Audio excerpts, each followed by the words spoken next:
I was 6 months pregnant when I found out he'd been seeing someone else. She posted a sonogram captioned "Our little miracle." When I showed him, he said, "At least I don't have to fake smiling with her." I didn't raise my voice. I just handed him an envelope and turned around. I was 6 months pregnant when I found out. Not just tired, but bone tired. My back ached constantly. I couldn't sleep more than 2 hours at a time, and I had to pee every 20 minutes. But I was happy. Or, at least I thought I was. We'd been married 4 years. Nothing fancy. We weren't rich. We didn't travel or throw dinner parties. But we were stable. I thought that mattered. We lived in Des Moines, Iowa, in a 2-story house we bought right before the market dipped. Beige siding, dark green shutters, an old maple tree out front that dropped leaves for months. I spent hours choosing the paint for the baby's room. I picked sage green because I didn't want to go full pink or blue. He said it looked calming. I remember he only said that after I asked what he thought. He was distracted a lot lately, but I chalked it up to stress. That day, I wasn't even looking for anything. It was a Thursday night. I was alone in bed, propped up with 3 pillows, eating pretzels, and watching TV on my phone. I scrolled through Instagram just to stay awake until I could fall asleep. Then I saw it. A sonogram photo. Not mine. It had the date. Last Tuesday. The caption underneath said, "Can't wait to meet our little miracle." The profile picture was of a blonde woman, Ashley. I didn't know her. Her profile was private, but she tagged a second account. His account. I froze. My heart started racing. You know how sometimes your stomach drops, like when you miss a step going downstairs? That's what it felt like. But it didn't stop. I stared at it for so long the screen went dim. I turned it off and sat there. I didn't cry. Not then. The next morning, I didn't make a scene. I woke up before him, made coffee like usual, and waited until he came into the kitchen. He scratched his head, still half asleep, and poured himself a mug. I just handed him the phone. Didn't say a word. He looked at the screen. Didn't flinch.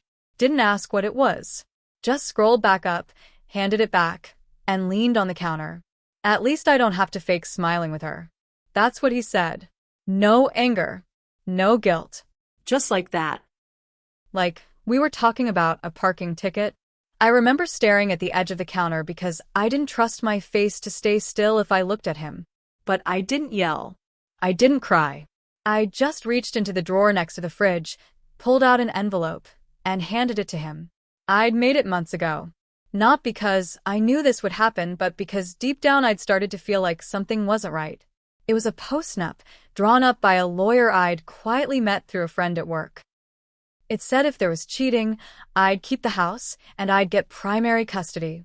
He took it, looked at the envelope, and didn't open it. He just said, "Do what you want." Then he walked out the front door. He didn't come back that night. I slept alone, curled on my side like I always did, with one hand on my belly. The house was quiet, too quiet. Every sound felt louder. The creak of the pipes, the fridge humming, the heater kicking on. I kept checking my phone, but nothing. No calls. No texts. The next morning, I got a message from his sister. Just one line. "Please call me." She answered on the first ring. She sounded out of breath, like she'd just been crying or running. "Did you really throw him out?" she asked.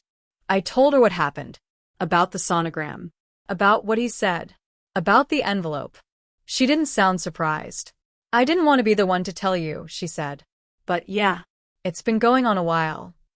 I asked how long. "At least since July." That was before the baby. Before we even knew. I thanked her. Then I hung up. Later that week, I found out where he was staying. He moved in with Ashley. She posted a picture of their takeout dinner with a caption that said, "Our first night in our new place, #blended family." I sat on the couch and stared at it for a long time. The baby was kicking. Hard. Like it could feel my heart speeding up. He didn't ask about the baby. Not once. Not even when I went to the OB appointment alone and had to fill out the emergency contact form by myself. Not even when the doctor told me they might induce early because of high blood pressure. What made it worse? My name was still on his insurance. My phone still auto-filled "love you" in texts I wasn't sending. About 3 weeks after he left, a large envelope showed up in the mailbox. No return address. Inside was a printed list of names, dates, and places. I recognized 2 of the names. Women I'd seen like photos of his before. One of them was from last year. There was a note, typed out on a small piece of paper. "He's done this to more than just you. You deserve to know." I never found out who sent it, but I kept it. I didn't tell anyone about the envelope. Not yet. I wasn't sure what to do with it. It felt too big. Like I was holding proof that my whole marriage had been fake, and I didn't know how to process it. But I kept reading it. Over and over. There were dates that overlapped with birthdays, anniversaries, even our second honeymoon in Colorado. 2 weeks later, I got a call from our mortgage lender. I almost didn't answer, thought it was a scam. "Ma'am," the voice said. "We just wanted to confirm the second loan application on your property. It came through yesterday." I froze. "What loan?" "Your husband applied for a second mortgage. He said it was for renovations." I hadn't signed anything. I hadn't agreed to anything.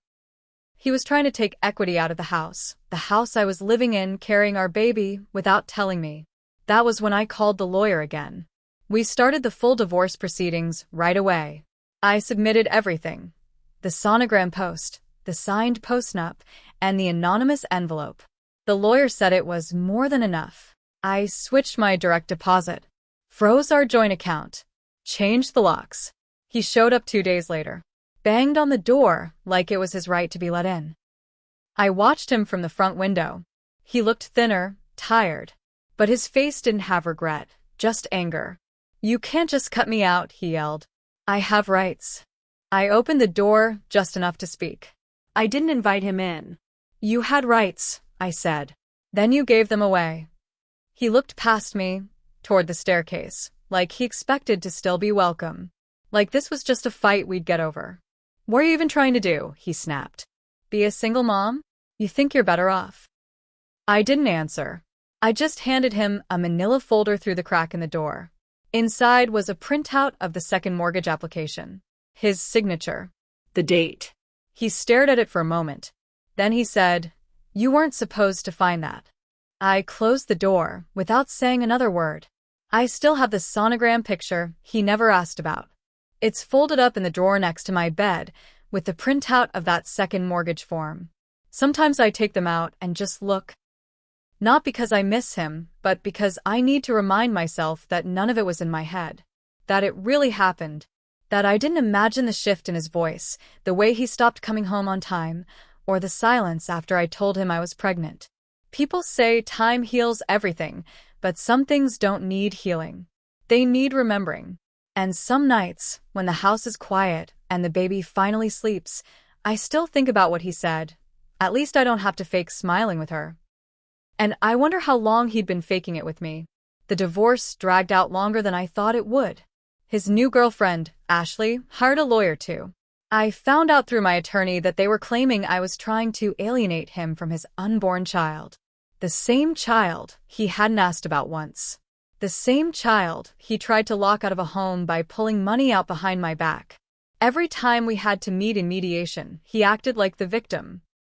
He'd sit there in his press shirt and fake concern and talk about co-parenting like we were equals.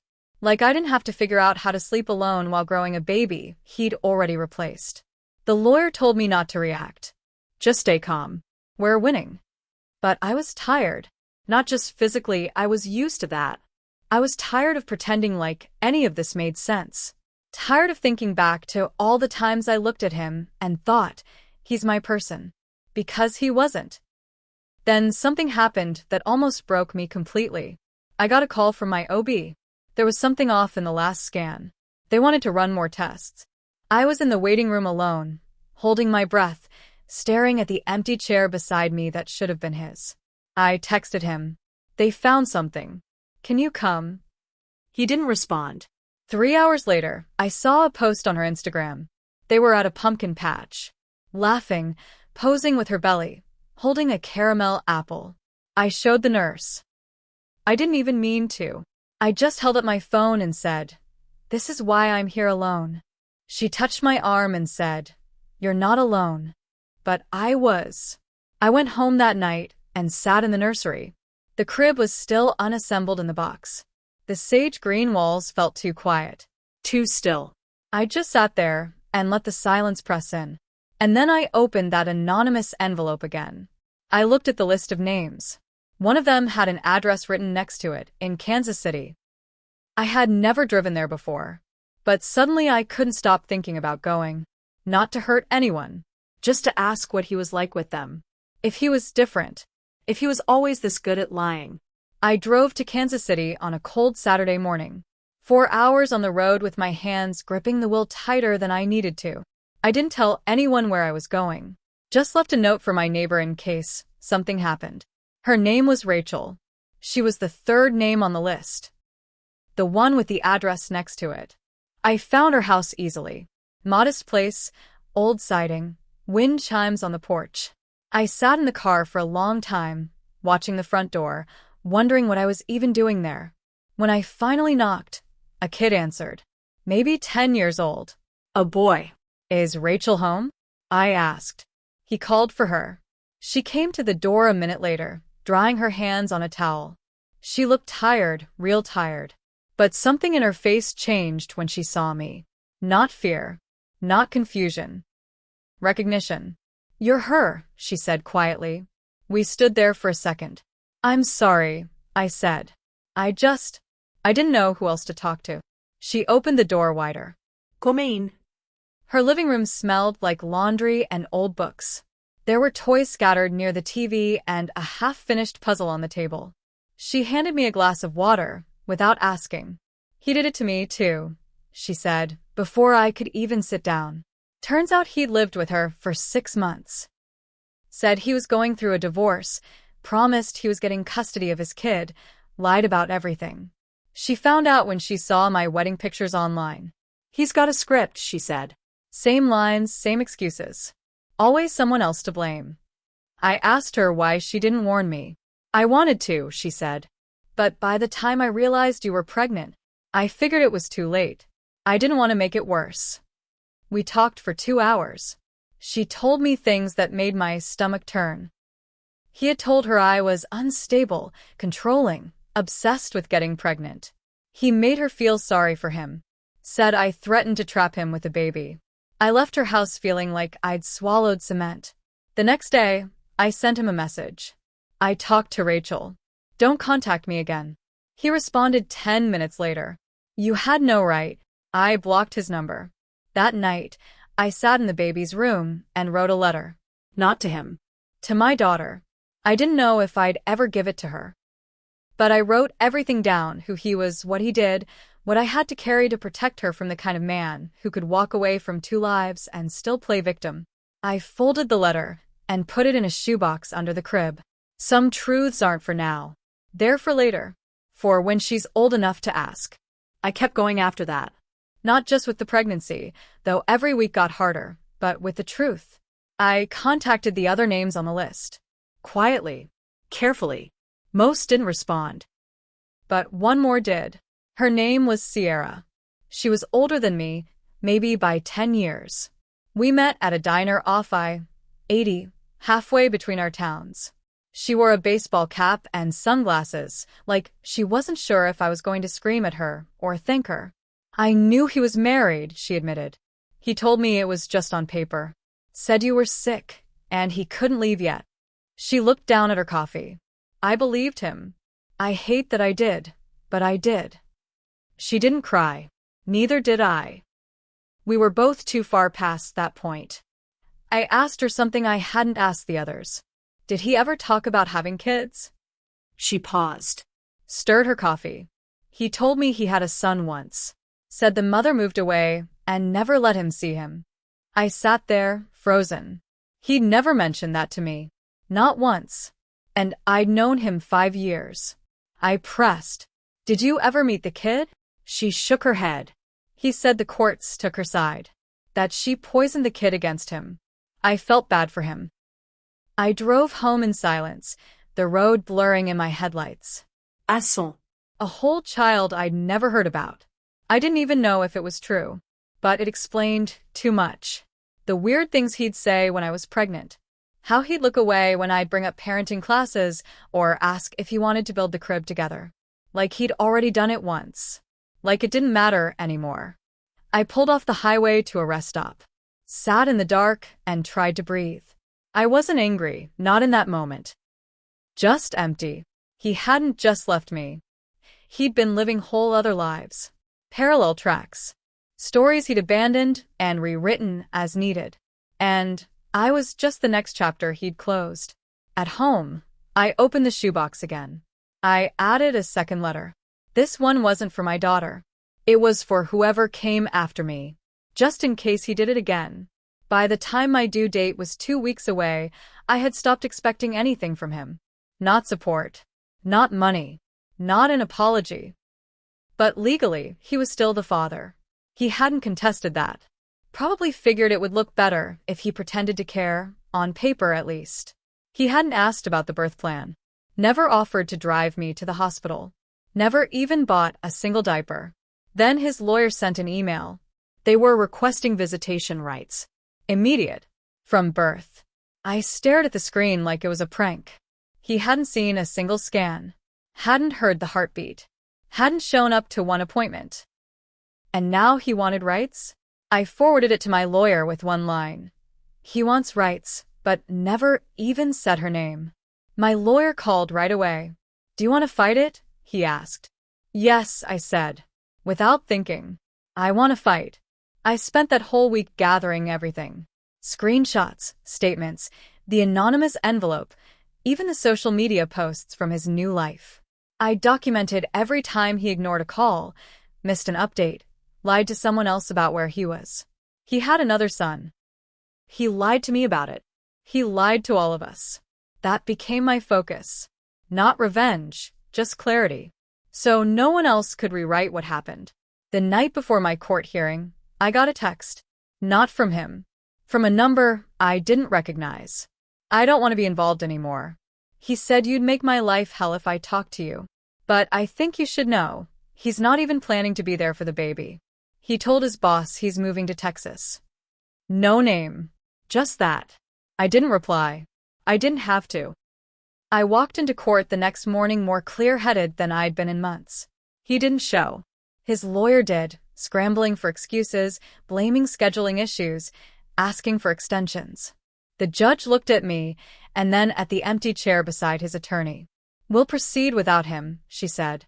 I sat there and told my story. Not with tears. Not with rage. Just the facts. Just the pattern. The missing pieces. The lives he built and left.